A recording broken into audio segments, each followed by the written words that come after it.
All right, hello. So in the last lesson we discussed about some of the quick fixes we needed to do in our blog, and we were able to publish one more blog added to the one we created, and we also added a category here, and then we were able to create some pages about us, contact us, privacy policy, kind of terms of use.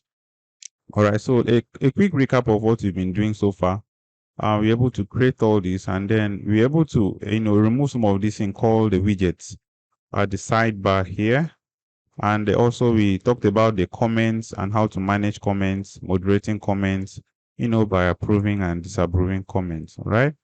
And if you look closely at the footer here, we have this all right reserved. And by default, these themes do come with its default um, copyright here. So you'd have to remove this and then put in your own website name. Okay, this should be your blog name. Maybe by your name, you just add a link here, maybe to your handle. It could be Twitter or whatsoever. Okay, and then I digressed a little. Let's come back to what we actually have in this course, in this lesson, and it's going to be some of the pages that you need to create before you can apply for Google AdSense. So we all know in our last lesson that Google AdSense is a monetization scheme that allows content creators, okay, like bloggers, to make money right through advertisements. So what happens is that we have companies like maybe Milo or Forex or any company, MTN or be so whatsoever. Okay, what happens is that once this company, let me open a new tab to open a new tab to check out something. For example, let's check this website out. We have this website here. For example, this is advertising. Okay, let me open another post here.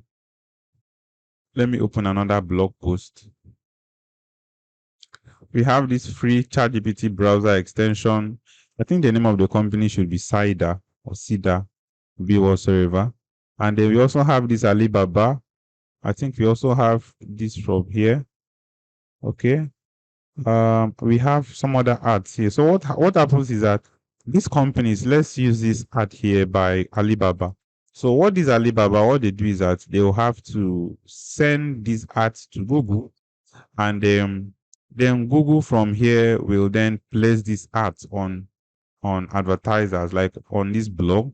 So once this blog meets the requirements, right, it's kind of an application process where every person will have to go through, a blog owner, a website owner. You have to apply for Google AdSense. And so this particular lesson, we are concentrating on some of the pages and the things you need to do, not just the pages, other things you need to do for your blog to pass this application process, and for your blog to, or your Google AdSense application, be approved. So as you were saying, so this company, what they do is that they will submit ads to Google, and then they will give a kind of what they call cost per click. Once a reader clicks on this link, for example, if I happen to click on here, once I click on there, what happens? How much is this person going to be making? So this company is going to give Google a list of their earnings, the different cost per clicks. All right. And then we have the different impressions. All right. Kind of how much will this guy make when people make impressions on this particular ad here? All right. Sometimes it'll be like, if you make 1,000 impression, you make $1. In some countries, 1,000 impression can give you $5. So this is country dependent. There are several factors that that can affect your earnings. Okay, and we are going to be looking at that. I think in the subsequent lesson we'll be checking that out. But for now, so once this company submits that, so Google will now place this thing once this site is approved. Nigerian Scholars website is approved. So what you're basically saying is that if this our current blog now meets the requirements, if this blog meets requirements, and then Google AdSense approves the blog, okay, Google AdSense approves this, that means approve this blog, that means we will start seeing the same ads we saw here. These ads will start displaying, right? To start displaying on here on our website, our blog here. So it's as simple as that. Now let's get started.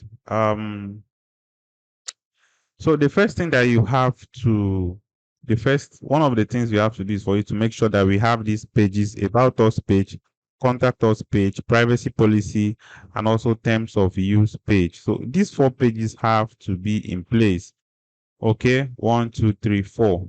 So these are the requirements, because once you submit your application, Google will have to pass through all your blog and then your content and check if they are all well written before they can approve it. So ensure that this page, pages have content. For example, the about us, you have to write some things about your blog here. Then for the contact us, sometimes you can just choose to leave a form here, they will understand.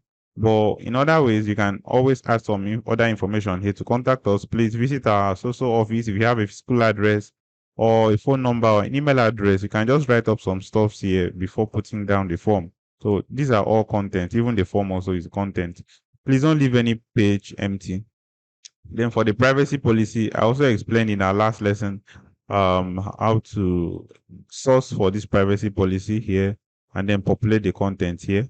Okay, and then terms of use.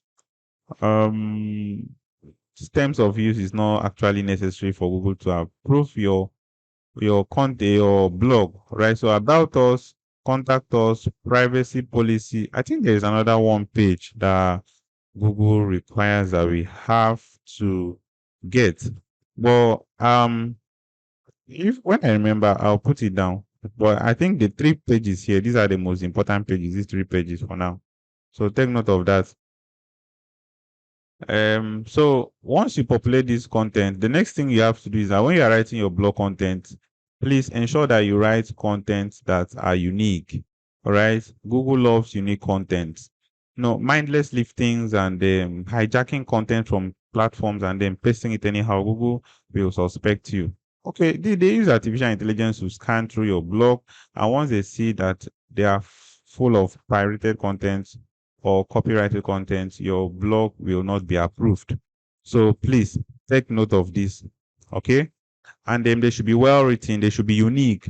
All right, your style of communication, your method of writing should be unique. Google loves uniqueness, right? I've seen several blogs that start and then within 6 months they are ranking most of their content, like about 20 of their contents, 30 of them are ranking on Google first result, first page on search engine.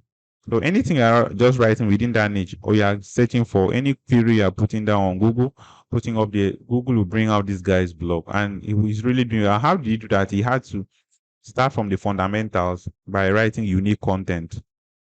Okay, so please, it's very necessary. Okay, the way you start your blog will actually determine how you are going to earn. Please take note of this point. The way you start your blog will determine how you are going to earn on Google, because Google loves, as I've said before, they love uniqueness. So ensure that you have unique content, right? Write it appropriately, especially the introduction part of this. Okay, please make sure you write it properly.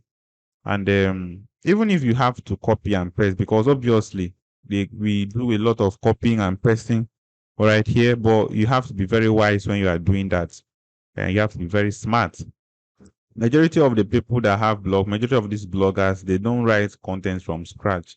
They have different sources they mix together with ChatGPT. They copy from people's blog, but they ensure that whichever information they are putting on that blog, they make sure that Google cannot detect that is copied and pasted.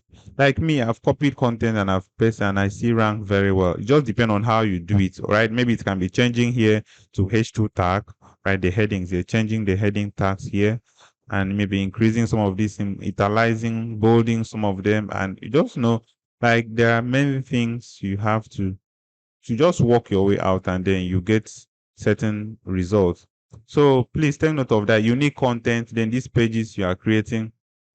And then I also think that okay, then also categories. Make sure that you don't have empty categories here. In fact, even you cannot even have a category here if you have empty content. But make sure that any category you have, please try and populate it at least 5 content. I've Google have approved with just 15 content on my blog. I've gotten Google AdSense approval. So some persons may may have that fear that they'll have to write for about maybe 50 content before. No, no, that's not it. If you have unique content, even 10 blog posts, Google AdSense will approve it. So especially if you're Nigerian, you have to be very careful too. Right, you have to be very careful. United States guys can just write about 5 or even 6 uniquely, and they'll get the AdSense approval. But Nigerians, you have to be very serious with whatever you are doing. All right, okay. I think these are just a few um things that you have to do for Google to approve your AdSense application. Then another thing is that this menu bar, as I've said, don't leave any page open. Don't leave any page, sorry to say, empty before you apply. This is very, very important. Okay, like broken links. People have to click on links and it's not taking them anyway. Or maybe 404 error. You are putting links that are not connected to each other. Google does not like this. And also build internal links. Though this is not important in Google AdSense application approval, but is important for search engine optimization purposes.